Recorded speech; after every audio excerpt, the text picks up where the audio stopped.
اللہ تعالیٰ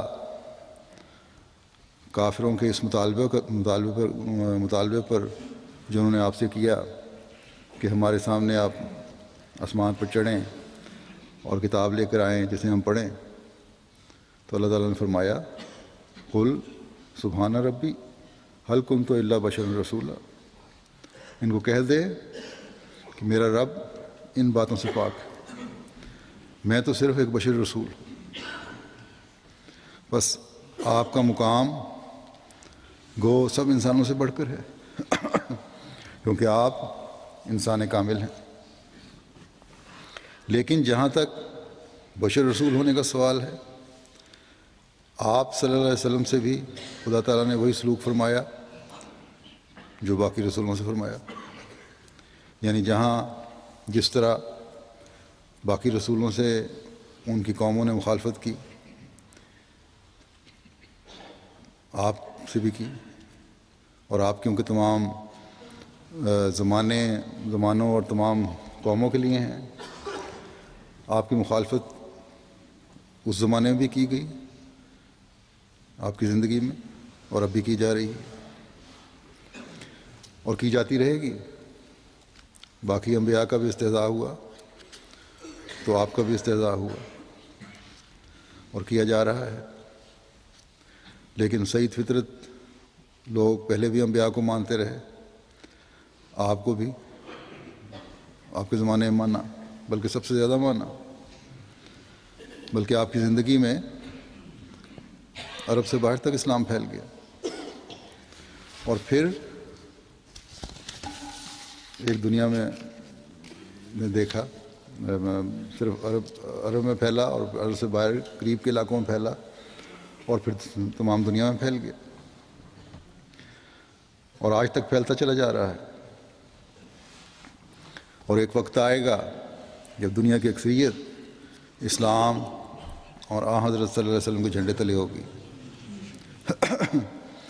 آپ صلی اللہ علیہ وسلم کے ذمے تبلیغ کا کام اللہ تعالیٰ نے لگایا۔ اللہ تعالیٰ نے فرمایا بلغ ما انزل الیک من ربک، تیرے رب کی طرف سے جو کلام تجھ پر اتارا گیا ہے اسے لوگوں تک پہنچا۔ بس آپ نے حسن و احسان سے، پیار سے، عفو سے، صبر سے، دعائیں کرتے ہوئے یہ پیغام پہنچایا۔ غیر تو خیر حضرت صلی اللہ علیہ وسلم پر یہ الزام لگاتے ہیں کہ اسلام تلوار سے پھیلا، لیکن بعض مسلمان علماء بھی یا علماء کہلانے والے یہ نظریہ رکھتے ہیں کہ اسلام جنگوں کے ذریعے سے پھیلا۔ حالانکہ ہجرت کے بعد جب مکہ سے ہجرت ہوئی ہے مدینہ، اور پھر جب جنگ بدر ہوئی ہے اگلے سال میں، تو اس کے بعد صلح حدیبیہ تک مختلف جنگیں ہوتی رہیں، جس میں زیادہ سے زیادہ جنگ احزاب میں مسلمان جو شریک ہوئے تھے ان کی تعداد 3000 تک تھی، اور صلح حدیبیہ کے وقت 1500 افراد کا قافلہ تھا جو آپ کے ساتھ گیا تھا مکے۔ لیکن صلح حدیبیہ سے لے کر یہ تقریباً 5 سال کا عرصہ بنتا ہے صلح حدیبیہ تک، لیکن صلح حدیبیہ سے لے کر فتح مکہ تک پونے 2 سال میں جو لشکر مکے حضرت صلی اللہ علیہ وسلم کے ساتھ گیا اس کی تعداد 10,000 تھی۔ بس یہ بھی اس بات کا ثبوت ہے کہ امن کے 2 سال جو تھے ان میں اسلام زیادہ پھیلا ہے۔ اسی طرح امن اور پیار کی تبلیغ کے بہت سے واقعات ہیں، عفو کے بہت سارے واقعات ہیں جس نے لوگوں کے دلوں پر قبضہ کیا۔ حضرت صلی اللہ علیہ وسلم کے درگزر اور شفقت کے سلوک کے واقعات گزشتہ خطبات میں بیان بھی کر چکا ہوں۔ یہ سب کیوں آپ نے کیا؟ اس لیے کہ خدا تعالیٰ نے حکم دیا تھا کہ یہ آپ نے کرنا ہے۔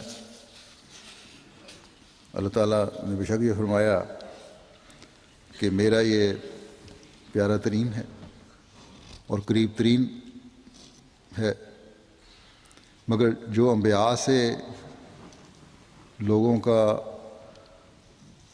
کے سلوک کا طریق چلا آ رہا ہے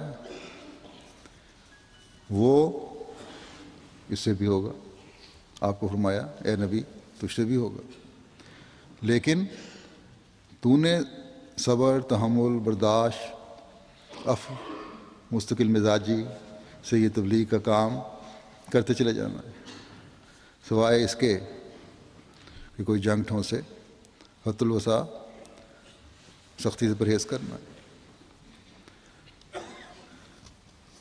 ہرزہ سرائیوں پر، بیہودہ گوئیوں پر، ایذا دہی پر صبر کا اعلیٰ نمونہ دکھاتا چلا جا کہ اسلام کا محبت اور امن کا پیغام اسی طرح پھیلنا۔ قرآن کریم میں خدا تعالیٰ نے ان سب باتوں کو کس طرح بیان فرمایا ہے اور کیا نصیحت فرمائی ہے وہ میں بیان کرتا ہوں۔ اللہ تعالیٰ سورہ کاف میں فرماتا ہے کہ فاصبر علی ما یقولون وسبح بحمد ربک قبل طلوع الشمس و قبل الغروب، پس صبر کر اس پر جو وہ کہتے ہیں اور اپنے رب کی حمد کے ساتھ اس کی تسبیح کر سورج کے طلوع ہونے سے پہلے اور غروب سے بھی پہلے بھی۔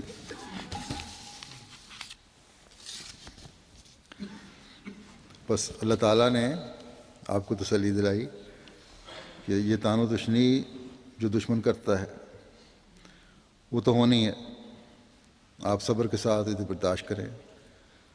قرآن کریم ان پیشگوئیوں سے بھرا پڑا ہے کہ اللہ تعالیٰ اور اس کا رسول ہی غالب آئیں گے، آخرکار کامیاب وہی ہوتا ہے جس کے ساتھ خدا تعالیٰ ہوتا ہے۔ اس لیے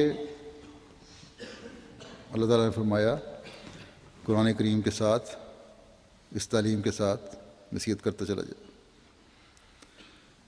تنبیہ کرتا چلا جا۔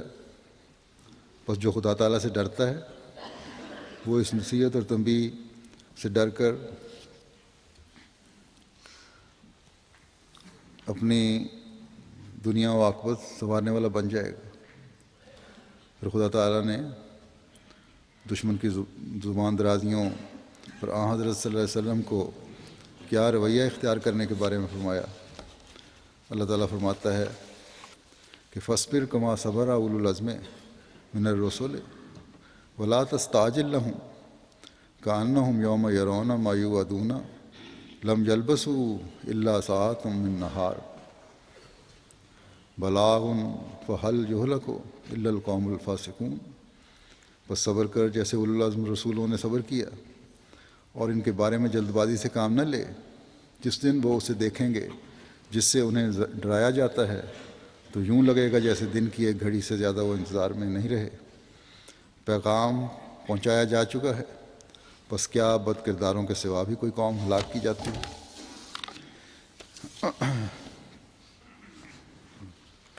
بس اللہ تعالیٰ فرماتا ہے کہ جو